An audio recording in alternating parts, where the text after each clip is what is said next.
नमस्कार।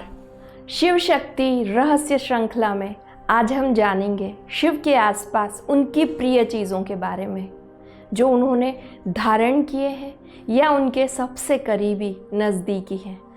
सबसे पहले हम बात करेंगे चंद्रमा की। चंद्रमा को भगवान शिव ने अपने मस्तक पर धारण किया है।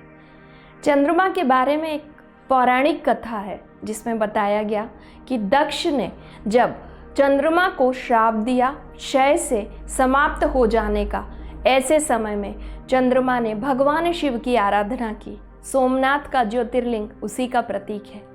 क्षय जैसे रोग से भी पीड़ित लोग वहां जाकर भगवान शिव की आराधना करते हैं और स्वस्थ होते हैं।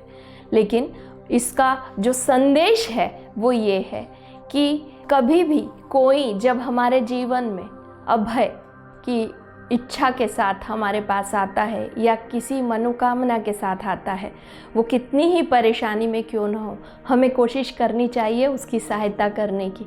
दूसरा सबसे बड़ा मैसेज है चंद्रमा को मस्तक पर धारण करने का। चंद्रमा ज्योतिष में मस्तिष्क मन का प्रतीक माना गया है। मस्तिष्क का नहीं, मन का प्रतीक माना गया है।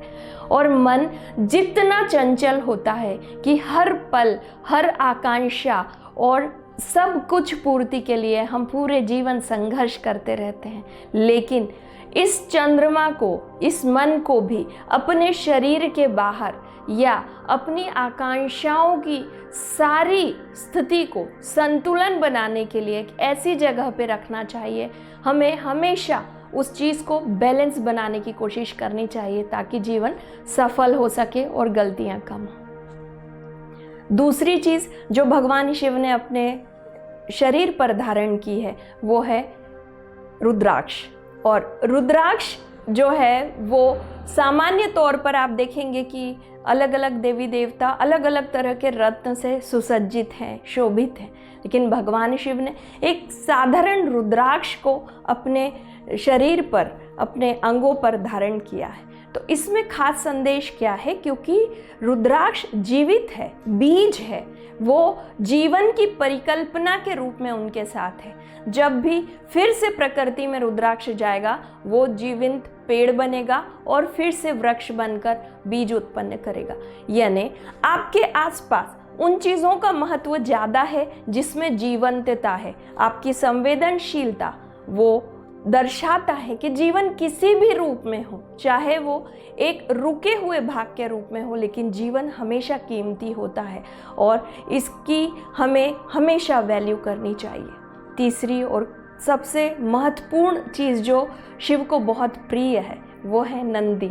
नंदी यानी शक्ति का प्रतीक, नंदी यानी स्वतंत्रता का द्योतक। लेकिन इसके साथ ही उनका सबसे बड़ा संदेश है कि जब नंदी जो है वो भगवान शिव की वर्षों वर्षों प्रतीक्षा करते हैं, जब भगवान शिव तप में लीन है, लेकिन ऐसे समय में भी नंदी डिगते नहीं हैं। उनका इंतज़ार जो है वो भगवान शिव की तपस्या के समान ही हो जाता है।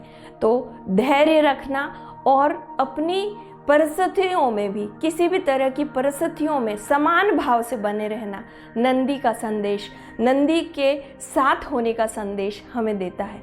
इसी तरह जब हम बात करते हैं भगवान शिव के गले में वासुकी की, नाग की, सर्प की, एक ऐसी चीज़, ऐसा जीव जिसको सामान्य तौर पर समाज में डर से, भय से देखा जाता है, पर भगवान ने उसे अपने गले में धारण किया और बताया कि भय मुक्त होना है तो अपने भयों से आप भागिए मत। उससे पार पाने के लिए आपको अपने भय को भी साथ रखना है और उस भय से भी आपको मुक्त होना ही है।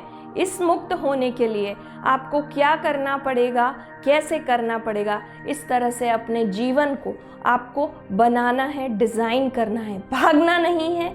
यही संदेश है भय को साथ रखने का, ताकि आप उसको अपने साथ रख के और ज़्यादा शक्तिशाली और पावरफुल हो सके, अपने सोच के स्तर पे, अपने दिमाग के स्तर पे, अपने कार्य के स्तर पे, अपने भावना के स्तर पे। इसी तरह से शिव ने विष को तो धारण किया है, विषधारी को भी अपने पास रखा। लोग कहते हैं भाई विष से भरे हुए हैं, लेकिन महामृत्युंजय भी है। तो विष की चीज़ से भी हम जो डरें या नकारात्मकता से हम अपने जीवन में डरें, नहीं, ऐसा नहीं है। उन डरों से पार पाने के लिए आपको उन डरों का सामना करना पड़ेगा। भय का सामना करिए, उससे भागिए मत। यही संदेश है।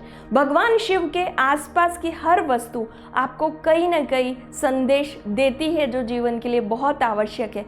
इसी रहस्य की श्रृंखला में शिव शक्ति के संदेश मैं देती रहूँगी। धन्यवाद।